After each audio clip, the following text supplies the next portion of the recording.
Hello, my friends. Welcome back to my channel. Thank you for being here. Today is a bit of a story time. We're going to talk about snapping turtles.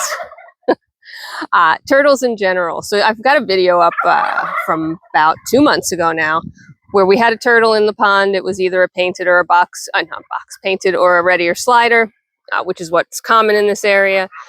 Happy to have those in the pond. Absolutely adore them. Love having them.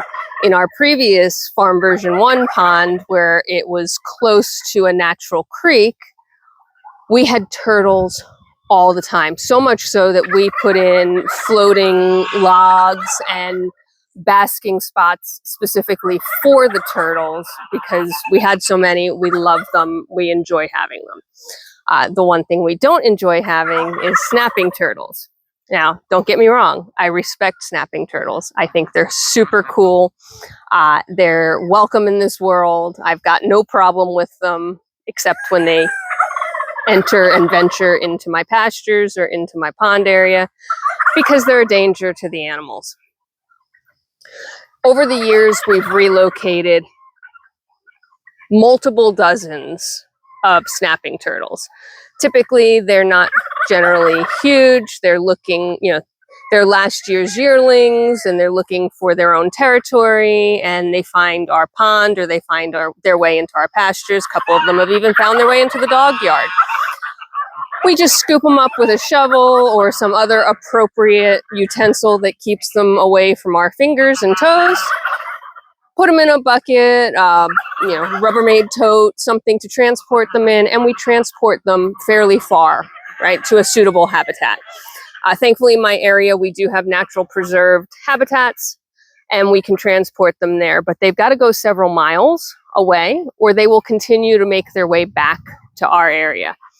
I'll tell you that, when it comes to respecting them, I truly do. And I want you to know that, one year we caught actually my neighbor caught a female snapper laying her eggs on the side of the roadway in the ditch, effectively. Those eggs were never going to survive. They were going to get crushed by whatever, big truck ran into them. It was a narrow road to begin with. We dug them up. We created a incubator box. We, provided them all the support they needed to be able to hatch out. Right. So I have no problem with snapping turtles. At any rate, just wanted to clarify that for anybody that may be concerned. About 1 year on this farm, I'm going to say maybe 3, maybe 4 years ago now. It's all documented on our Facebook page, but at any rate, I count my birds every day, so I know that they're all there, that everybody's good. It gives me a chance to get a head count. I don't count the chickens. I have too many of them, but I certainly count every last goose, every last duck, every last turkey. But you guys are looking a mess right now. And make sure that everybody is healthy and safe and that I've got the right numbers. So, of course, one night I'm missing a duck. And you don't lose ducks. You lose chickens. They're small. And I don't mean lose as in they pass away or they get eaten. I mean lose as in they're hiding in the high grass. I can't see them. They're camouflaged a little bit better. But you don't typically lose a duck. And especially a black and white duck, which generally speaking, the white stands out like a beacon. So at any rate, I was short a duck. And despite 2 of us searching this area, which while large isn't insanely large, right? 2 people searching it several times over should have found a duck. So we didn't find a duck.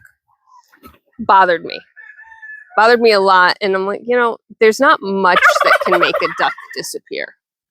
The only things that can make a duck disappear without a trace, right? There wasn't there was a pile of feathers around or signs of a struggle or anything else. There was just a missing duck. Very little can make a duck disappear. An alligator, a crocodile, neither of which exist in New Jersey in the wild. So that would be something that would be far-fetched. A bald eagle, maybe, but they're primarily scavengers. They're not going to go after a live animal if they don't have to. A large hawk. Do we have large hawks go overhead? Sure. Golden eagle, absolutely, but it's not migrating season and we don't have those flying overhead. So really, I couldn't figure it out, right? And then it dawned on me, snapping turtle. Snapping turtle in the pond is my worst nightmare because they just lurk at the bottom. They do have to come up for air, but they essentially lurk at the bottom in the mud. And when they're hungry, they just come up from the bottom like a shark, sort of, and they can grab a duck by the foot. The duck would never know it was coming and pull that duck under, drown that duck, and then they have a meal for as many days as they need it. So my determination was that we had a snapping turtle in the pond, which significantly posed a risk to all of the animals, especially if it took down an adult duck. I was pretty upset about that, actually. And so talked to the farm hubby. We needed to make a plan, right? And there were options for that plan. You guys are so funny. The options were to fish for them, right? Essentially set a hook, a large hook with chicken or, you know, something else that would be a bit rotten, a bit yucky, but put it in the pond, fish for the turtle, hope that we catch the turtle. Would it work? Over time, absolutely. Is it ideal? No, I don't want rotting meat in my pond, number one. And number two is I don't want to wait days when this turtle has ample food source and can very easily ignore our bait and eat another duck, which would not be what I want. So next option, we can try and find it, right? Which means sort of waiting for hours and hours, potentially, until it came up for air, and then hope that we could get a net or scoop it up with something in that 1 or 2 breaths that it comes up, its little nose pops up for air. Odds of success on that, good with lots of time, not so good for efficiency, and not so good for our mental health and well-being. You can't take your eyes off the pond, right? You kind of have to be 100% focused for as long as it takes to wait until that nose pops up. And then you have to be lucky enough to be in the right position because our pond is too big to reach from one side to the other or to reach, you know, in any direction from one side to the other. So it almost means calling in friends. Actually, speaking of turtles, that's cool. Oh, he just went down. We'll see if he catches it again. So I guess our little turtle is still in there. Awesome. Haven't seen him in a while. So waiting to catch the turtle, slim to nil. We could also set a live trap, which again requires meat for bait, requires time and patience, and requires us to hope that he takes the bait versus taking another duck. And the ducks would be really the prey of choice. They're small enough to be taken. A goose would put up a heck of a fight and might actually come up with a wound versus being taken down to the bottom and drowned. So the duck is, you know, the ones at risk, and that was not acceptable. So at the end of the day, what we decided was to go to our local hardware store, rent a pump, a water pump, a big industrial water pump, right? This pond is tens of thousands of gallons, not, you know, not a small feat. And we were going to have to pump it out probably fully, which stinks, really stinks for so many reasons. So we had to do it. Wasn't an option. So off he went with the truck, grabbed the industrial pump, took a few stores to find one, of course, got one, brought it back, got it hooked up, ran the hosing, etc. And thankfully, it was at a point in time where our hay field wasn't actively in hay. So we were able to run the water out that way, which gave it plenty of space to drain out. It was later in the year, so we were more in drought than we were in wet. So, the water was actually welcome. So thankfully, we didn't have to flood anything, at least not terribly so. Did we flood our hayfield a bit? Yes, but the water was able to be absorbed, be maintained. It didn't create a problem in the field, and it didn't create any issues in terms of growth for the season. So we drained the entire pond. We were hoping we wouldn't have to go all the way down, right? We were hoping that we could catch them in the shallow end, but we drained the entire pond till there was not enough water to suck up with the pump, and we actually had to go down in there and bucket, siphon out as much as we could, because we couldn't find this turtle. And of course, as the water level had gone down, the turtle had decided to go into the mud. So then we had to dig around at the bottom of the pond in the mud. And, there's a point that you need to be smart. And then there's a point where you're just frustrated and you're done and you're hot and you're tired and you're like, this is ridiculous. So we're both down there in the danger zone. We're wearing boots, but still not the best protection against an alligator snapping turtle's snap if they choose to take a toe off. And we're poking around with shovels, trying to find shells. And every time we found something hard, we would have to dig it up and then find out it was a rock or a piece of slate. So very frustrating. We finally found a turtle, got him dug out. And it wasn't a big enough turtle to take a duck, in my opinion. It was a nice sized snapper, similar to many that we've rescued or relocated over the years. A manageable size, a size that wasn't going to be hard for us to move and relocate. So we got him out, and I looked at the farm hubby and I said, "That's not him. That's just not him."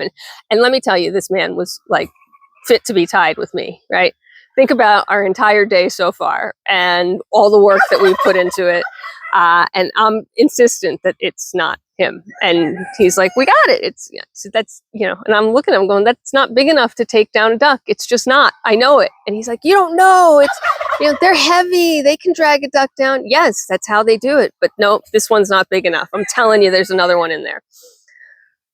Well, he went in for a snack and I continued to dig because I was convinced that there was another one. And lo and behold, I did finally, I think it took another hour and a half, maybe 2, but I did finally find what I considered to be the culprit.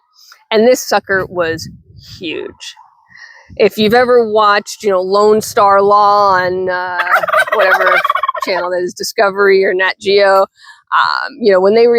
when they show those Texas snapping turtles and things are, bigger than the guy's chest, yes, that's what we had. And this thing was enormous. It was angry, and it was not coming out of the mud. So I call Farm Hubby, and we had to take down the fence, bring the backhoe in, and use the backhoe, which had to be hooked up to another airplane, small aircraft up ahead. I'm sure that's causing some noise. Always cool to see the small ones. I'm sure it's a nice day for a flight. Anyway, squirrel. So had to get the backhoe out. We had to anchor the backhoe because we were going to be working in the deep end of the pond, which is the end that I'm showing you now. And we couldn't get the entire backhoe down into the pond. The slope is too steep. We could reach the bottom with the backhoe, but it would be precariously dangling on the edge. So we had to get other machinery to hold that back to make sure it didn't tip over into the pond. It was a whole rigmarole. We used the backhoe to dig out this turtle. And when we pulled him out with the backhoe, he was almost too big to fit in the bucket. Now, he fit in the bucket of the front loader, thankfully, so we were able to turn around, and the front loader is, of course, what we were using to anchor the backhoe, so it was right there, and we put him in the bucket of the front loader. But my God, this turtle was enormous, absolutely ridiculous in size, and yeah, it was a project. But that was the one that took my duck. So we did end up taking both turtles and relocating them further away than we've ever gone before, right? That big one had to go, and the little one that was with it, well, you know what? If they were a family unit or whatnot, they needed to go together. So that required about another hour plus drive, right, round trip, once we got them loaded up and dumped. I mean, this was, by the time we were done, it was late in the evening. We were exhausted. We had spent the entire day on this project, and what we had now was an empty pond. And no rain in sight. And yes, we have a high water table, but you know, when it's drought season in Jersey, even a high water table doesn't help. So that meant that we had to spend time supplementing the birds' water and making sure that they had water in buckets and in bowls and in little mini kiddie pools and all that, so that they could continue to do what waterfowl do and wait for the rains to come and fill the pond. Now, obviously, the pond has been filled, all is well, yay, happy day. And it's years later and we've not had that same experience. But yeah, so that is the really long and sordid tale of what happens when a snapping turtle gets in your pond and what you have to do about it. So prevent that at all costs. Highly recommend not doing it. I hope you're having a fantastic day. I really appreciate you being a part of my channel. If you want to support this, if you've hung around so long, you do want to support this, hit the like button on the video, hit subscribe, hit the little bell to get notified when I upload new videos. I try and upload twice a day, some short, some long. I try and vary the content a bit. Really appreciate you being a part of the community. And those three things, hitting the like, hitting subscribe, and hitting the little bell, are an easy and free way to support the channel and help me continue to grow. Thank you so much for being here. Take care of yourself. Take care of each other. Be kind. And we will see you at the next one. Bye for now.